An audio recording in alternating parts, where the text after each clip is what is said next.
Kita bersyukur bisa bertemu dalam hadirat Tuhan saat ini untuk kita belajar. Puji Tuhan, istri saya juga gabung di Instagram. Baik, ketika brosur pelayanan malam ini disebarkan, ada berapa pertanyaan. Trip to heaven. Nah, salah satu yang tanya itu mengagetkan. Papa pernah ke surga? Nah, saudara, ini tema ya yang jadi perbincangan bagi banyak orang. Saya akan nyatakan ini dan jangan saudara kaget dulu. Sampai hari ini saya belum menemukan. Maka itu coba kalau ada yang pernah menemukan, beritahukan ya. Ada enggak? Maksudnya begini. Ternyata saudara, di Alkitab itu saya belum pernah ketemu ada ayat yang mengatakan Tuhan menciptakan neraka. Itu saya belum ketemu sampai hari ini. Tapi kita percaya neraka itu ada. Tapi saya belum pernah ketemu ayatnya yang mengatakan Tuhan ciptakan neraka. Nah, surga itu kerinduan semua orang. Masing-masing bahasa di dunia punya kata surga. Ya. Dan rata-rata agama di dunia kecuali Alkitab. Ya, rata-rata agama di dunia itu menuliskan, kalau saya pakai istilah bahasa Inggris, somewhere in nowhere. Surga itu ada. Cuma nggak tahu di sebelah mana, di bagian mana. Saudara, hebatnya Alkitab. Alkitab pun tidak pernah menunjukkan ayat yang mengatakan bahwa surga itu ada di satu tempat. Tidak. Ada gereja yang punya doktrin, ya, tapi sudah diubah. Sampai gereja itu mengubah lagu, belakang langit biru ada mahkotaku. Itu diambil dari Wahyu pasal 21. Tapi itu pun tidak tepat. Sebab langit yang biru itu tidak ada batasnya. Begitu jauhnya sampai kelihatan itu biru. Nah, jadi surga pun Alkitab tidak menunjukkan. Ini ada yang komen di Zoom. Tapi ada loh pendeta yang suka naik turun naik surga. Ya udahlah, itu urusannya masing-masing. Saudara, tapi Tuhan Yesus mengajarkan tentang surga itu bukan di suatu tempat. Bukan di sebuah lokasi. Letak geografis, bukan. Lalu apa itu? Nah, saya baca dulu beberapa ayat apa yang Tuhan Yesus katakan tentang surga. Matius pasal yang ke-13 ayat 44. Matius 13 ayat yang ke-44. Maka sidik ya. Nah, Matius 13 ayat yang ke-44. Hal kerajaan surga itu. Nah, mulai hari ini kalau saudara membaca di 4 Injil, lalu Tuhan Yesus berkata, hal kerajaan surga. Nah, itu yang Tuhan Yesus maksud surga dengan sesungguhnya. Jadi bukan sebuah tempat, tidak. Nah, ini salah satu dari begitu banyak Tuhan Yesus memberikan perumpamaan tentang kerajaan surga. Saya ulangi, hal kerajaan surga itu seumpama harta yang terpendam di ladang, yang ditemukan orang, lalu dipendamkannya lagi. Oleh sebab sukacitanya, pergilah ia menjual seluruh miliknya, lalu membeli ladang itu. Jadi kalau tema hari ini trip to heaven, trip ke surga, maka kita bukan siap-siap bawa barang ini, bawa barang itu, terus kita berangkat. Tidak. Jadi trip to heaven, ya ini. Kita mencari ladang, sebidang tanah. Dan orang yang menemukan itu pertama kali adalah Tuhan Yesus. Ladang itu adalah manusia. Loh, kenapa saya berani berkata ladang itu manusia? Karena kita ini kan dibuat dari tanah. Nah, ini ladang itu. Saya baca terjemahan yang lain, BIS. Apabila Tuhan memerintah, nah ini surga. Jadi surga itu bicara tentang pemerintahan. Maka itu dalam doa Bapa kami, Tuhan Yesus mengajarkan, kalau kamu minta aku ajar berdoa, berdoalah demikian. Bapa kami yang di surga, dikuduskanlah namamu. Datanglah kerajaanmu. Jadilah kehendakmu, supaya bumi jadi seperti surga.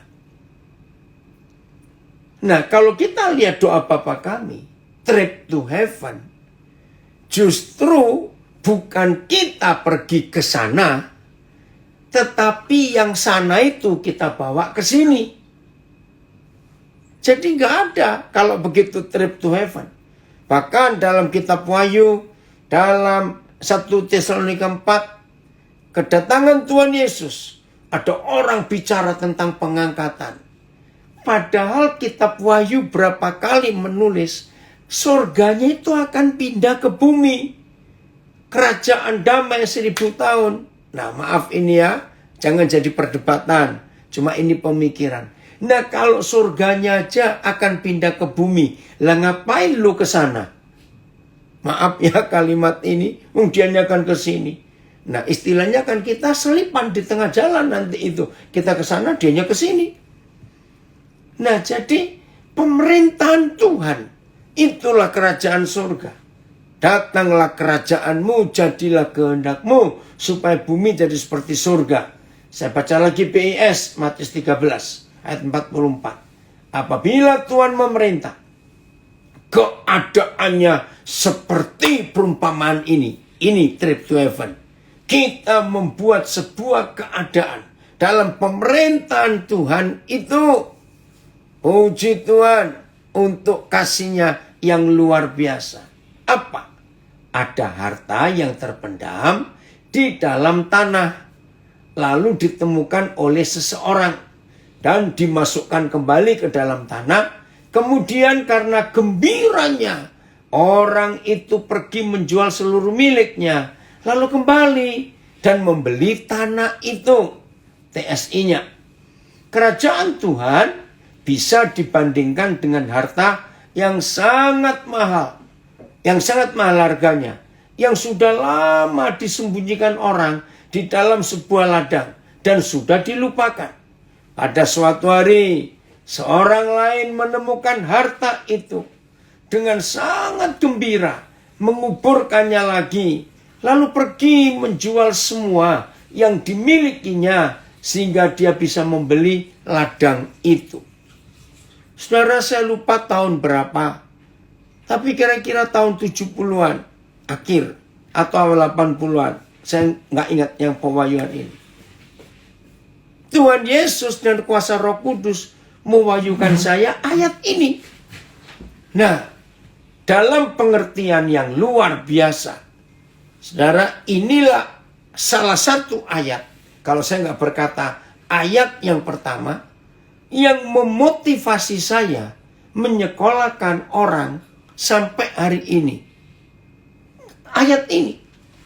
Nah, jadi surga itu bukan kita pergi ke sana, tapi surganya akan turun ke bumi lewat kita masing-masing. Luar biasa ini. Nah, kalau saudara belum baca, coba cari di Instagram ya, atau berapa sosial media, WhatsApp khususnya. Ada yang upload anak saya itu kemarin ya. Saya mendapat berita dengan foto salah seorang anak yang Tuhan berikan kepada saya tanggal 16 Desember 2017. Waktu itu kami bertiga dengan 2 anak saya. Satu dari Jakarta, satu dari New York. Kami ada pelayanan ke Sangir tujuan utamanya. Nah, lewat Makassar dulu, terus ke Manado, baru ke Sangir Talaut. Nah, saya ada kesempatan, saya pingin gunting rambut. Akhirnya anak saya di Makassar menunjukkan gunting di situ saja. Oh ya udah, maka saya masuk.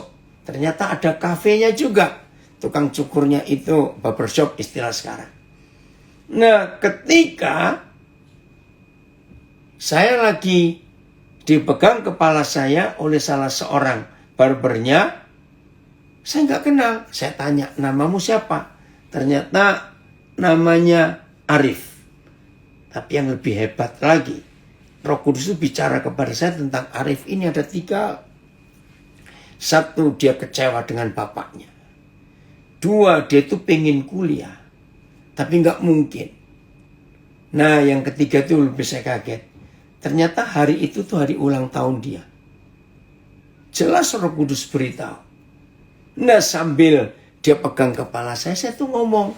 Karena itu kebiasaan saya untuk saya cerita. Rif, hari ini kamu ulang tahun ya? Dia tuh kaget. Dia pikir, saya tahu ulang tahun di hari ini itu dari siapa? Saya cuma tanya. Dan ternyata betul hari itu hari ulang tahunnya. Oh ya. Aduh, saudara, dia kaget betul. Terus yang kedua. Saya tanya, ada apa dengan ayahmu? Dia kaget lagi. Akhirnya dia cerita. Dia kecewa dengan bapaknya. Oke. Yang ketiga. Kamu pengen kuliah ya? Waduh, dia panik, saudara. Kenapa? Saya bisa tahu. Itulah hebatnya kerajaan surga itu. Membuat hidup seseorang sebidang tanah. Ya, terjemahan TSI itu bagus sekali. Yang lama dilupakan. Saudara, Arif sambil nyukur saya, dia itu bingung. Bapak ini siapa? Saudara,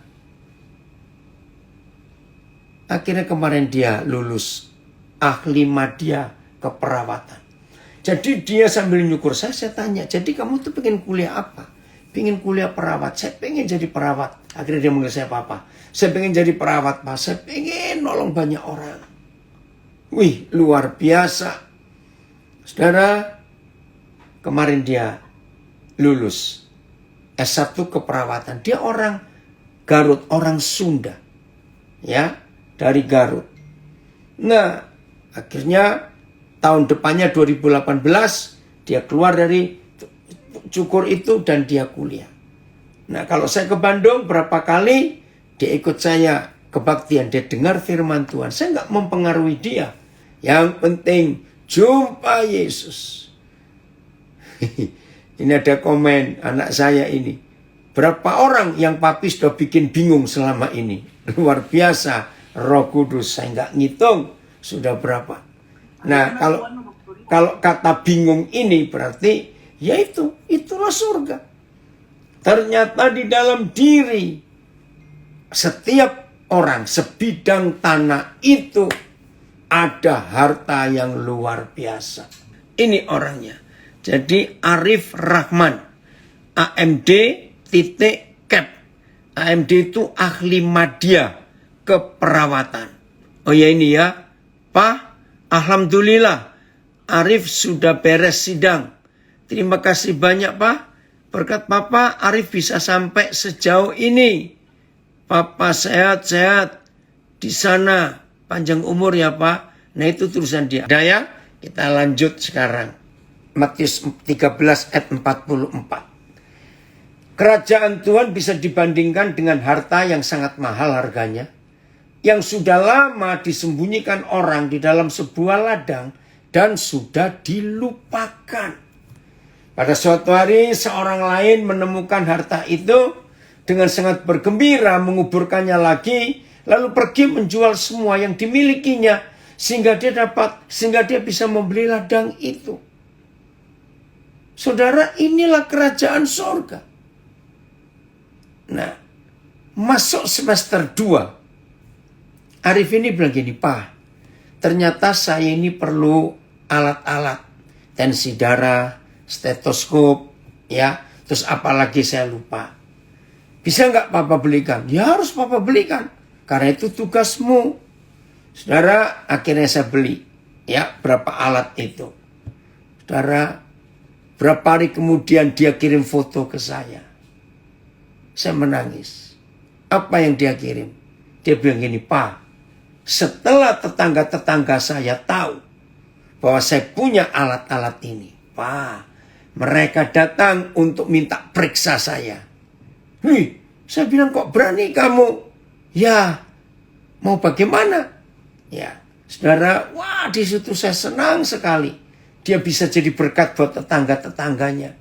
Apalagi sekarang, kalau dia sudah resmi, nah dia tinggal tunggu wisudanya nanti ini.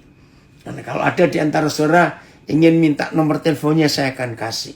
Ya, beri semangat dia untuk dia maju. Jadi di dalam hidup Arif itu ada harta terpendam. Harta terpendamnya adalah hati yang melayani untuk kesehatan orang. Nah, saya akan uraikan tentang kerajaan surga dari Matius 13 ayat 44 ini, saudara. Ini sungguh luar biasa. Ternyata di dunia ini tidak ada seorang pun manusia yang dilahirkan tanpa investasi kerajaan surga di dalam sebidang tanah itu. Ingat loh, kita ini dari tanah. Ya, orang lahir cacat pun. Perhatikan, orang lahir cacat pun tetap ada skill, ada keahlian yang Tuhan tanamkan di hidup orang itu. Maka itu kalau kita lihat video-video orang cacat, jangan cuma lihat agamanya, jahat kita. Ya, video-video orang cacat. Siapa masih ingat berapa bulan yang lalu viral? Ada seorang gadis cacat, ya, nggak punya tangan. Nggak punya tangan, nggak punya kaki. Dari Thailand.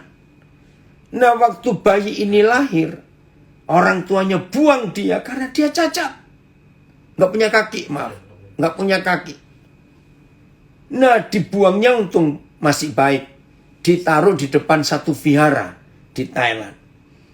Akhirnya pagi-pagi salah seorang biksu menemukan bayi malang ini. Nah, bagi kepercayaan orang Buddha, ketika bayi ini diangkat dari kardus di depan vihara, bayi ini senyum. Nah, pelajaran Buddha, kalau ada orang senyum kepada kamu, jangan kau tolak. Dia itu mewakili kebaikan. Nah, karena vihara tidak boleh merawat anak, nggak tahu bagaimana ceritanya, ada agen, akhirnya anak cacat ini diadopsi oleh orang Amerika. Dibawalah ke Amerika. Nah, waktu video itu viral, berapa bulan yang lalu, itu yang saya nggak percaya. Ternyata anak perempuan ini jadi model pakaian, model apa saja, cacat loh. Nah, ditunjukkan di situ dia bisa main olahraga skateboard yang hebat sekali. Maka dalam wawancara itu, gadis ini berkata, aku berterima kasih loh pada orang tuaku, walaupun aku dibuang. Loh, bayangkan, dibuang kok bilang terima kasih. Karena dia bilang, aku ketemu papa mamaku yang luar biasa.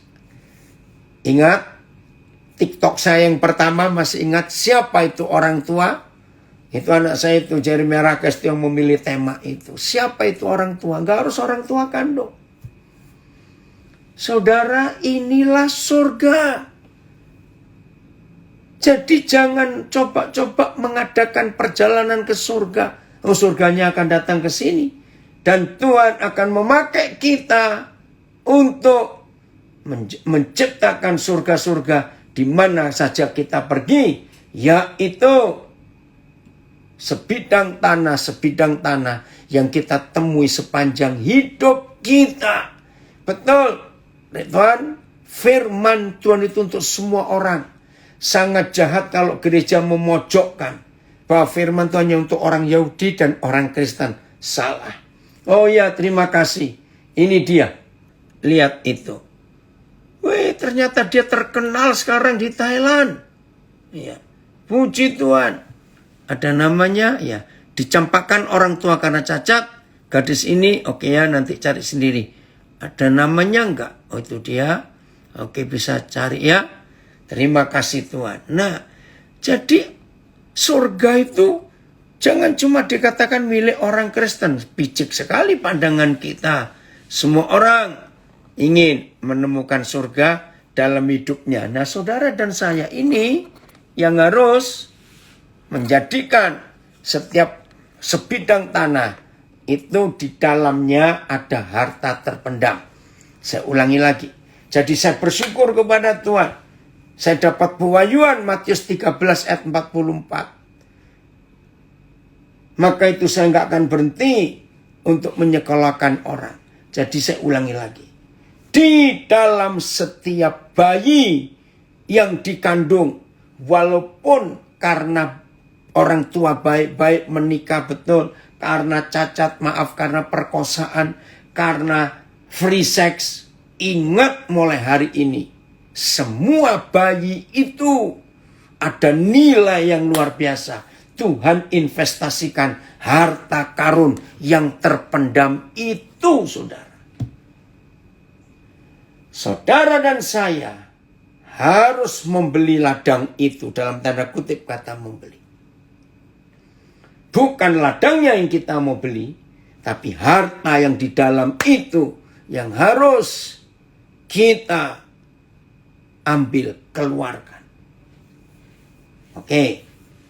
Supaya setiap kita tahu bahwa hebat sekali Tuhan kita yang luar biasa itu. Oke, ada yang ingin ketemu. Kalau ke Bali siap nanti ya. Saudara perhatikan. Orang yang beli tanah, ya maaf ini ya, orang yang mencari lokasi, properti, itu pasti ada 3 kriteria. Ya, orang yang mencari properti pasti ada 3 kriteria. 1, letak dan ukuran tanah. Itu nomor 1. Strategis atau tidak. Ukurannya lurus atau miring-miring atau bentuk trapesium atau apa. Itu orang pasti mikir. Nomor 2, harganya. Itu pasti.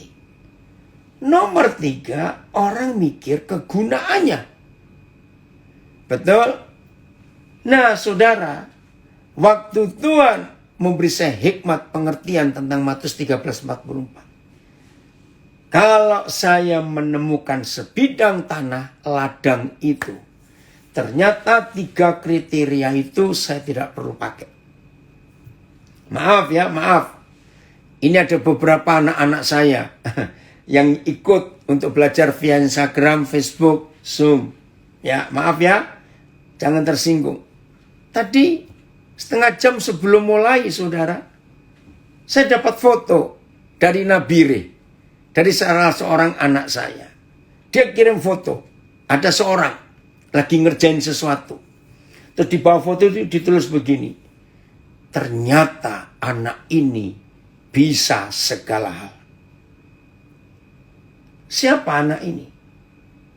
Saya dapatkan dia, saudara, dari hidup yang hancur di Kalimantan Barat. Hancur sudah. Masuk penjara. Nggak tahu berapa kali. Rehabilitasi. Nggak tahu berapa kali. Hancur betul. Akhirnya semua keluarganya yang kenal dia menolak dia. Nah, nggak tahu bagaimana suatu hari. Saya nggak tahu ini anak saya Renaldo Ginting ada di sini.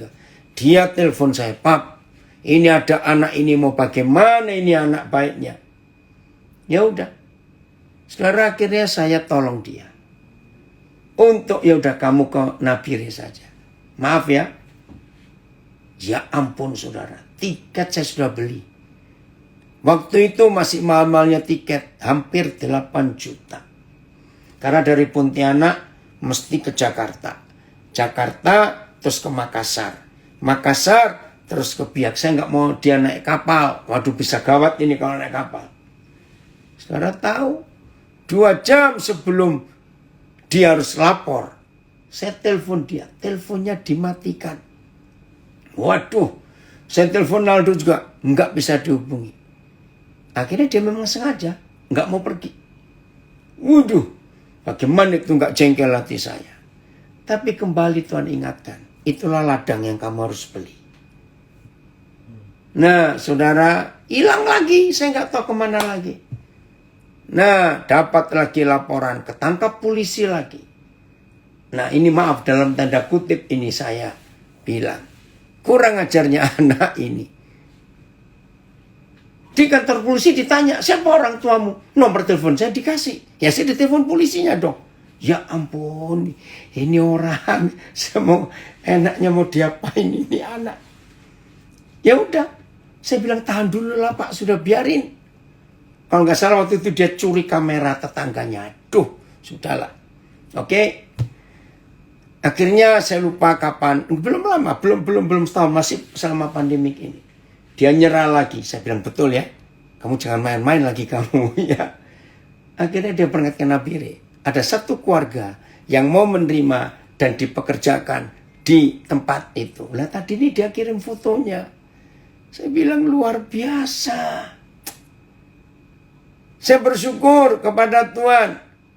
Oh, nasib apa ini? Bukan nasib.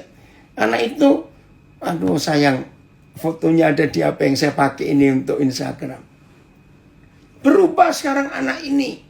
Ternyata keahliannya banyak. Puji Tuhan. Bersyukur untuk itu. Nah ini contohnya. Jadi kalau saudara dan saya mau trip to heaven, jangan siap-siap bawa koper pergi, enggak. Hari ini cari ladang-ladang yang bengkok-bengkok, ladang-ladang yang miring-miring itu, yang ukurannya enggak karuan. Jangan lihat ukurannya, jangan lihat letak strategisnya. Tapi ingat, di dalam setiap kehidupan ada harta yang terpendam. Kita beli tanahnya karena kita ingin mengeluarkan harta karun itu. Dan kalau harta karun itu dibongkar, akan berdampak besar untuk orang-orang yang di sekitarnya. Ya, Aan nulis, berarti harta yang papi temukan di Nabire, bukan ladangnya, tapi orangnya. Oke ya, wih, ini dia. Siap ya? Dan memang berat. Oke. Ayo kita cari berapa harga tanah itu. Kembali ke Matius 13. Nah ini. Di Alkitab tidak dituliskan berapa harga tanah itu, tidak. Tapi ada kalimat ini. Saya baca yang terjemahan baru. Oleh sebab sukacitanya pergilah ia menjual seluruh miliknya. Lalu membeli ladang itu yang BIS, ya.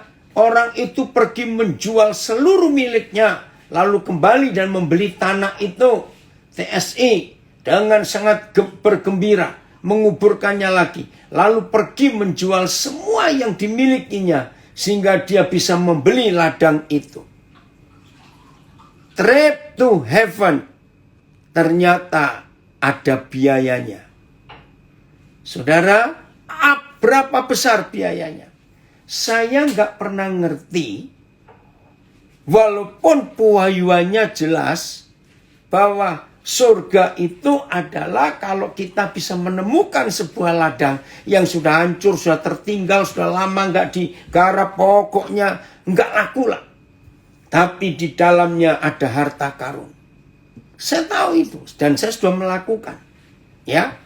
Bertahun-tahun kemudian baru saya dapat sebuah kisah. Dan di situ saya baru mengerti berapa harga ladang itu. Dengarkan. Satu hari ada seorang yang sangat tergila-gila dengan batu. Batu-batu yang mahal ya. Bukan sekedar batu. Waduh. Oh, ada yang ganti judul. Kalau gitu judulnya diganti dong. Trip to Trouble Zone. Ya, wah luar biasa itu. Oke. Nah, Dia dapat berita bahwa di satu kota di India ada orang yang menemukan sebuah batu. Dan itu dikirim fotonya. Karena orang ini memang ahli batu. Dia berangkat. Ini batu yang gak ada duanya di dunia. Berangkatlah orang ini, ngomong aja dari Indonesia, sampai ke kota itu di India. Berundinglah dia. Dan dua orang ini memang ngerti batu. Terus tanya, jadi berapa kamu jual batu ini? Orangnya tanya, kamu punya berapa uangmu, kekayaanmu berapa? Wah, tersinggung saudara. Dikira orang ini merendahkan, penjual batu itu merendahkan. Dia bilang, enggak, aku tidak merendahkan. Batu ini hanya orang yang mau menyerahkan semua miliknya yang bisa membelinya. Maksudmu? Aku punya pabrik loh. Oh, nah jual pabrikmu itu untuk dapat batu ini. Ya nggak mungkin. Aku punya 3 anak. Dan masing-masing anak juga punya pabrik. Dan aku sudah siapkan. Kalau aku meninggal, anakku ini yang akan ambil perusahaan ini. Oh ya? Jadi kamu punya anak, anakmu punya pabrik. Jual semuanya itu. Marah nih orang. Kamu itu ngomong apa loh? Saya kan yang punya batu ini. Saya punya hak untuk menentukan berapa harganya. Lalu terus istriku bagaimana? Oh, kamu punya istri. Jual juga istrimu itu. Woi, dikejar terus saudara. Walaupun saya tidak menceritakan akhir dari kisah itu. Pasti saudara bisa menjawab. Pertanyaannya. Akhirnya orang ini bisa beli nggak?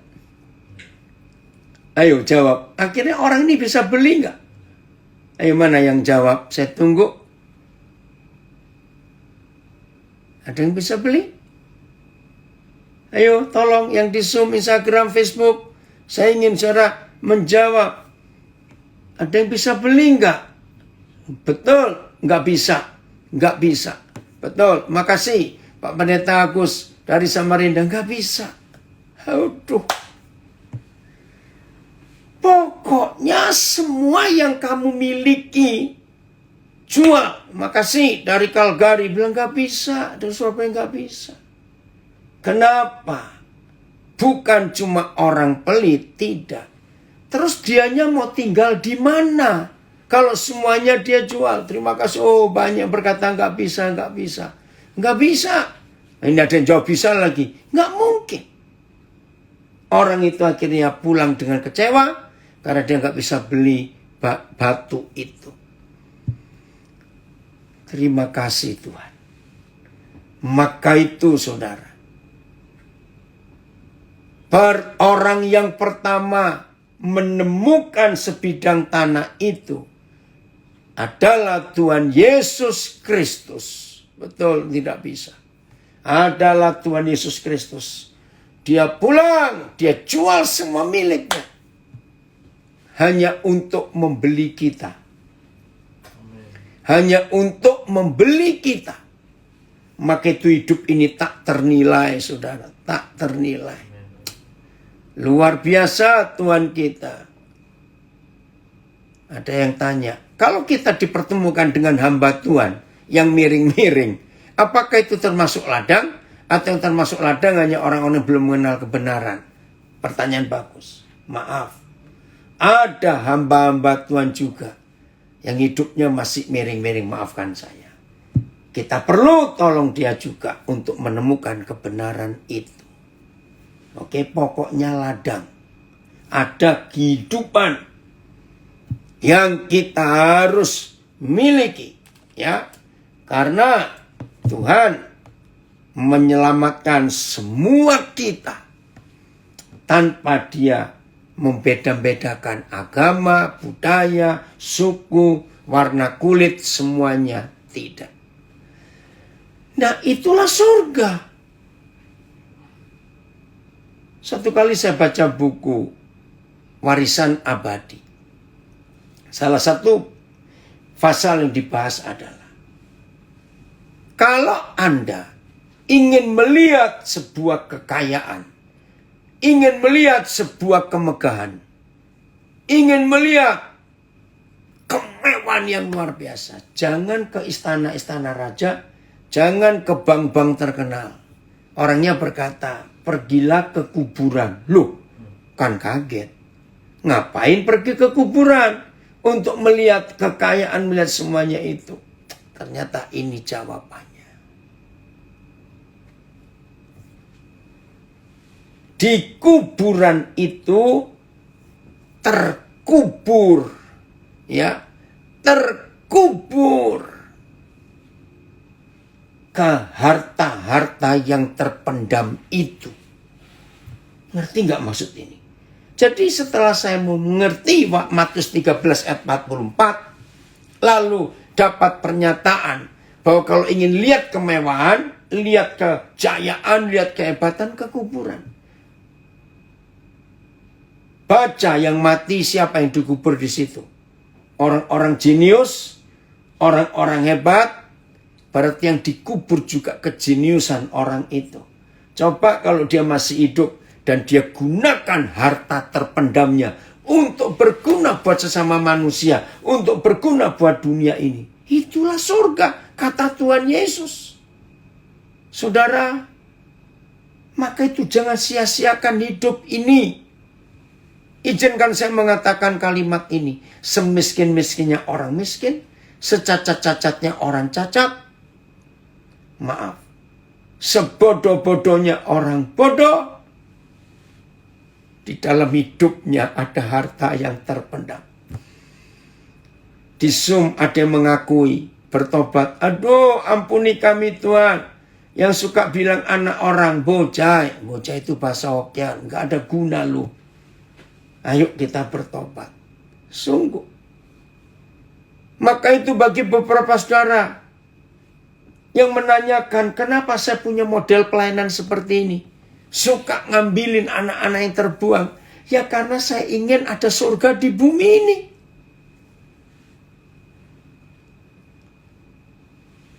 Itu yang luar biasa. Maka itu teman-teman saya pendeta, mereka punya istilah. Kalau orang-orang lain koleksinya barang antik, koin kuno dan macam-macam. Ada Mbak Tuan koleksinya motor gede, mobil mewah. Nah teman-teman saya berkata, kalau Koden ini koleksinya orang rusak. Dan itu betul.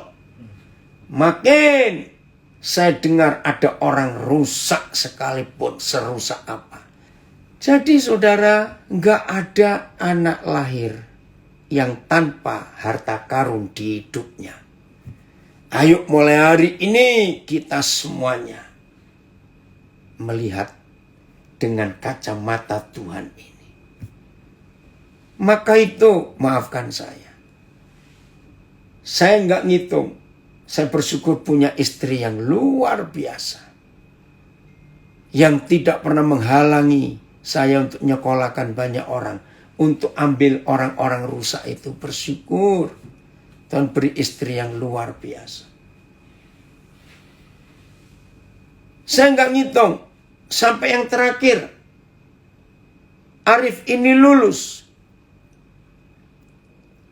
Berapa banyak uang yang saya keluarkan. Maka itu harga tanah itu tidak ada angkanya. Pokoknya semua yang kita miliki, itu yang saya jual untuk beli ladang itu. Ya Miss, kamu masih di Jogja ya? Ya, Tuhan menghibur kalian. Ini salah satu guru kami di Nabire. 2 hari lalu adik kandungnya meninggal di Jogja. Ya, dia gabung di Facebook. Jadi mulai hari ini saudara, kita harus menggenapi firman Tuhan ini. Maka kesimpulannya, ya jangan tersinggung dulu. Jadi orang yang mau mengadakan trip to heaven, itu nggak akan bisa menghadirkan surga. Jangan tersinggung. Kalau orang itu pelit, nggak mungkin. Jadi dengan kata lain, orang pelit trip to hell saja. Maaf, jangan marah. Hei, ada yang tertawa habis pelit. Maaf ya. Ada yang komen, setiap kita merupakan gambar dari Tuhan yang mulia dan berharga, betul. Maka itu ayo kita buat sesuatu supaya surga itu nyata di hidup ini. Bukan nanti setelah kita mati ke surga, tidak. Sekarang ini surga bisa kita adakan. Ini luar biasa. Aduh, saya bisa cerita banyak tentang orang-orang yang Tuhan selamatkan hidupnya. Sony, terima kasih, ini anak saya dari Tarakan. Salam ya buat istrimu, papa belum sempat lihat cucumu itu. Ya, lama itu nggak ketemu kamu, Sony. Ya, siap ya saudara, kita menyatakan surga di bumi ini. Oh, Tuhan akan pakai luar biasa. Ada satu kisah yang menarik. Kita buka Hakim-Hakim pasal 11. Ya. Ini ada yang komen, hidup berarti bagi orang banyak. Betul nak, setuju sekali. Oke ya. Hakim-Hakim pasal 11 mulai ayat yang pertama. Ada kisah yang unik. Dan inilah penggenapan dari Matius 13 ayat 44 itu. Ya. Hakim-Hakim pasal 11. Bentar saya betulin Instagram saya ini. Adapun Yefta, nah Yefta ini hakim ya yang dipakai Tuhan luar biasa. Adapun Yefta orang Gilead itu adalah seorang pahlawan yang gagah perkasa, woi hebat. Tetapi ia anak seorang perempuan sundal. Ayah Yefta ialah Gilead. Maka itu saudara, dengan firman ini, saya tidak pernah membeda-bedakan anak. Jadi maaf, ada beberapa anak yang Tuhan serahkan kepada kami. Maaf ya, itu anak hasil perkosaan, anak hasil perjinan, anak hasil hubungan gelap. Ada. Wih, terima kasih Tuhan. Mereka itu berharga. Buatkan surga untuk orang-orang seperti itu. Jadi trip to heaven itu nggak cuma untuk diri kita loh. Enggak. Ajak orang lain untuk bisa menemukan surga. Ini Yefta. Maaf. Anak dari perempuan sundal. Jelas sekali Alkitab menulis. Juga istri Gilead melahirkan anak-anak lelaki baginya.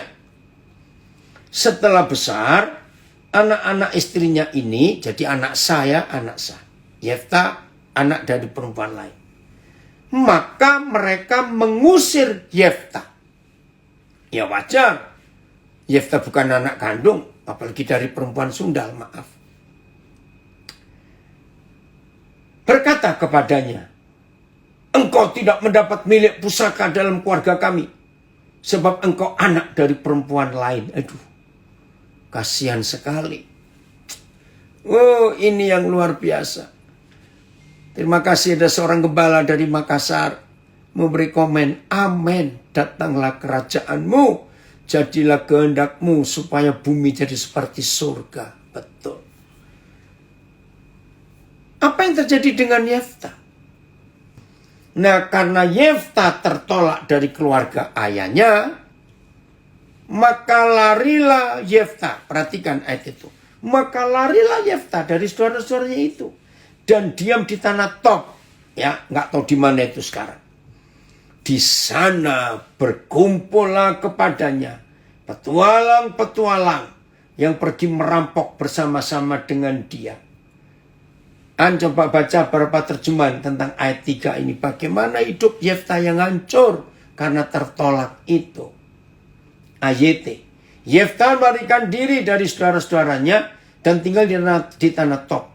Orang-orang tidak berguna, berkumpul dengan Yefta dan pergi merampok bersamanya. PS, karena itu Yefta berpisah dari saudara-saudaranya, lalu pergi dan tinggal di daerah Tob.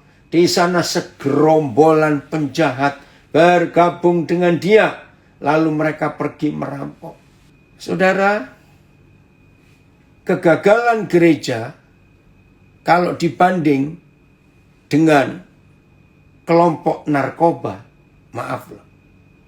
Saya mau katakan, gereja harus belajar dari para pengedar atau kelompok yang kecanduan narkoba. Kenapa? Saya pernah hidup dengan mereka. Saudara, mereka itu kalau ada pendatang baru ingin bergabung, langsung diterima. Enggak ditanya, kamu sudah HIV atau AIDS atau apa enggak? Kamu sudah berapa tahun pakai obat ini? Kamu enggak. Saya melihat sendiri berapa tahun yang lalu. Bahkan tinggal di rumah saya sebelum saya menikah waktu itu. Orang-orang narkoba. Waduh, saudara, saya sudah merawat orang-orang sakau yang mengerikan. Puji Tuhan, Tuhan pulihkan. Luar biasa. Satu hari saya dapat undangan, saya kaget. Peresmian hotel terbesar pertama di Banjarmasin. Loh, saya pikir saya nggak kenal hotel ini. Nah, ada nomor teleponnya, saya hubungi panitianya. Oh iya, teknik sipilnya itu yang mengundang Bapak. Loh, siapa teknik sipilnya? Dia sebut satu nama. Oh, saya ingat. Nah, dosennya salah orang ini, ya, itu Bapak Insinyur Bernard Nyoto Raharjo, adik kandung dari pendeta Insinyur Niko. Nah, orang ini kuliah di Petra. Hampir selesai. Waduh, dia hancur. Karena dia kena narkoba. Nah, Pak Bernard cukup dekat dengan saya. Terus dia bilang, Den, dia manggil saya Den. Ini satu pasien lagi. Oh ya udah. Waktu itu kami tinggal di Surabaya, di Jalan Musi nomor 38. Saudara, saya bawa dia. Wah, kacau. Sakaunya ini dia sering kepanasan. Dan panas itu pasti malam. Nah, kalau sudah kepanasan, dia minta nyemplung di bak mandi, berendam. Saya harus nemani. Berapa lama itu saya lupa. Kurang lebih hampir 2 minggu. Hampir tiap malam. Karena saya melarang mereka konsumsi lagi. Kalau saya sakau, saya cuma nyanyi memuji Tuhan. Saya ajak ngomong tentang kehidupan. Saudara, akhirnya dia pulih. Nah, Pak Bernard berjuang supaya dia bisa kuliah. Tapi nggak bisa di Petra karena dia sudah di DO. Saya lupa dia kuliah di mana. Dia lulus sarjana teknik sipil. Karena dia orang Banjarmasin, dia pulang ke Banjarmasin. Ternyata dia teknik sipilnya hotel terbesar. Hotel Barito waktu itu saya ingat. Jadi waktu peresmian saya diundang, saya datang. Karena Hotel Barito ini waktu itu, ruang ballroomnya. Itu bangunan besar pertama di Banjarmasin yang tidak pakai tiang tengah. Nah, saya nggak ngerti istilah teknik sipil. Jadi teknik sipil ini jadi terkenal di Banjarmasin karena dia orang pertama yang membangun gedung ballroom besar itu tanpa tiang tengah. Wah, saya bersyukur juga. Begitu saya sampai di Banjarmasin, saya dipeluk dia. Dia bilang terima kasih. Saya ketemu Koden. Ya puji Tuhan. Hidupnya diubah. Itu harta karun yang luar biasa. Jadi mulai hari ini, trip to heaven, itu kita nggak boleh pergi sendiri. Ayo ajak yang lain. Betul, ada yang komen, orang-orang narkoba mempraktekkan kasih jauh lebih hebat daripada kita-kita orang gereja. Betul. Terima kasih. Oh iya betul, daerah Musi, daerah Darmo, Kartini. Ya betul, ada yang komen, ini orang di Belanda. Ayo mulai hari ini saudara, kita buat surga itu nyata di mana-mana. Dan akhirnya Yefta dipakai Tuhan luar biasa jadi berkat. Untuk menyelamatkan banyak orang. Jadi daripada kita ngomongin neraka, lebih baik kita ngomongin surga. Karena itu yang jelas sekali. Oke? Jadi ayo saudara, kita berani menjual semua harta kita demi mendapat sebidang tanah ladang itu. Tuhan itu luar biasa.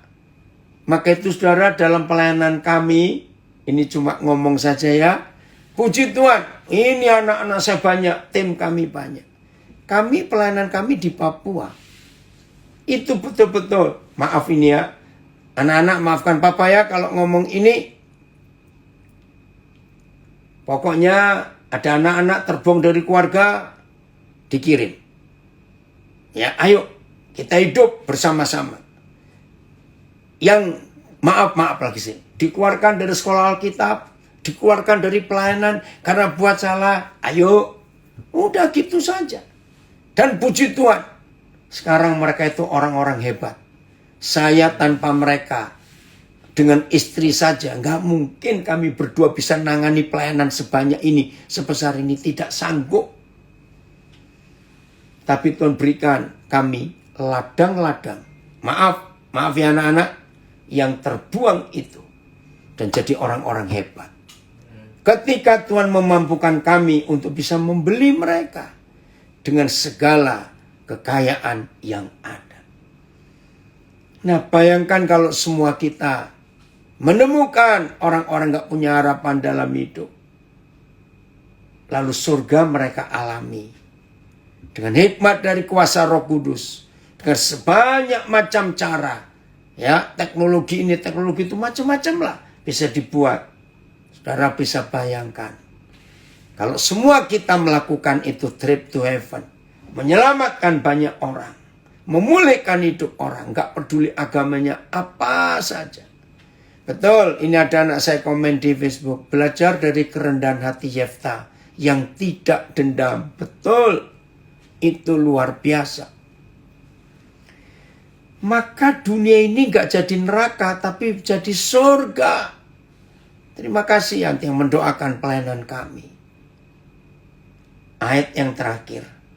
Ayo mulai hari ini kita semua jadi agen-agen pemulihan kerajaan surga di dunia ini. Oke, ada yang tanya. Kalau kita sudah melayani, apakah orang yang kita layani harus kita bawa menjadi Kristen atau harus dibaptis? Kan tanda-tanda orang percaya dibaptis. Nah, jangan bicara agama lebih dulu. Jangan. Tapi bicara tentang kehidupan. Tentang kebenaran. Ya, berbicara tentang Yesus. Oh ya, saya harus tegaskan ini ya. Berbicara tentang Tuhan Yesus. Berbicara tentang Injil. Hari ini semua kita harus sadar. Tidak harus bicara tentang agama Kristen. Saya ulangi. Bicara tentang Tuhan Yesus. Bicara tentang Injil. Tidak harus bicara tentang agama Kristen. Ini yang keren. Maka itu kalau kita bicara tentang kasih, tentang kebenaran, tentang pengampunan, tentang pertobatan dan macam-macam. Enggak harus pakai agama Kristen, tidak. Maaf ya saudara. Ayo. Oi, terima kasih ini Ketua Pesat Indonesia komen. Bukan agama yang menyelamatkan. Tapi pengenalan akan Tuhan dan hidup benar itu yang membawa kita kepada hidup yang kekal. Terima kasih nak. Jadi tolong ya, bicara kasih, bicara surga, bicara Injil, bicara tentang Tuhan Yesus. Jangan bawa-bawa agama Kristen, bawalah kebenaran. Nah, menurut Yohanes 8 yang tanya tadi, kalau kebenaran kita sampaikan, maka kebenaran itu memerdekakan orang itu. Saya tidak tahu masuk enggak anak saya ini. Suatu kali saudara, ada anak saya yang punya hotel Aston di Balikpapan. Nah pas waktu itu saya pelayanan Balikpapan, anak saya suruh saya nginap di sana. Ya, berapa tahun yang lalu. Nah karena saya dianggap tamu VIP, maka saya itu dilayani. Saya belum pernah itu masuk hotel dilayani kayak begitu sampai bingung saya. Nah, pelayannya itu namanya Aditya. Saya nggak tahu agamanya apa, saya nggak pernah tanya. Tapi karena pelayanan baik dan Roh Kudus bilang, kamu minta nomor teleponnya anak ini begini, dia nggak tahu siapa bapaknya. Oh iya. Akhirnya saya minta nomor teleponnya, saya nggak mau ganggu, saya tanya jam berapa kamu selesai, jam sekian. Akhirnya saya kontak, dia kaget, saya kok bisa tahu nomor apa itu masa lalunya. Nah, berapa kali saya balik papan nginep di Aston, dia pasti ketemu. Kalau nggak pas tugas dia selalu bilang, Pak, pokoknya kalau Papa ke Balikpapan nginep di Aston harus kontak saya walaupun saya tidak lagi tugas. Suatu hari, saudara, dia telepon saya, Pak, saya siap dibaptis. Loh, siapa yang ngajarin kamu? Saya nggak pernah ngajak dia untuk baptis, tidak. Tapi dia sering dengar firman. Ternyata dia mencari sendiri kebenaran itu. Maka itu dia kagum dengan saya. Karena saya nggak pernah mengajak dia pindah agama. Tidak. Nah, pas saya pelayanan ke Krayan, Kalimantan Utara. Dia ada off, bilang, Pak boleh nggak saya ikut? Saya ini lama di Balikpapan. Dengar tentang Krayan. Suku Dayak Lunda ya. Tapi saya nggak pernah ke sana. Yaudah ikut. Itu 2017. Saya nggak nyangka juga. Dia belum dibaptis ternyata. Waktu itu nggak jadi. Nah, di Krayan itu saya baptis dia. Nah, ini yang tanya tadi. Jadi nggak harus cerita soal agama. Biarin. Nanti kebenaran itu memerdekakan dia.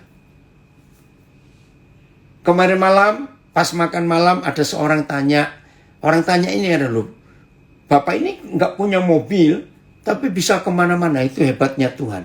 Nah, dia tanya, kenapa saya nggak mau punya mobil? Saya bilang, saya nggak perlu. Ya, saya nggak mau cerita kalau saya mau nginjil. Ternyata tahu. Nah, terus saya cerita. Saudara tahu, gara-gara saya nggak punya mobil, ada 2 sopir yang bertobat. Loh, kok bisa? Dia tanya. Karena begini kebiasaan saya. Ya, waktu itu saya masih di Surabaya. Saya belum lama di Papua. Jadi kalau ada keluarga yang tahu saya mau pergi ke daerah ini, ke daerah itu, dan nggak ada mobil, saya dipinjami. Nah, kalau pinjam mobil bersama sopirnya sekali. Nah, saya ini punya kebiasaan. Kalau ada sopir pergi dengan saya, dan saya nginep di hotel, saya nggak akan nginepkan sopir itu di losmen.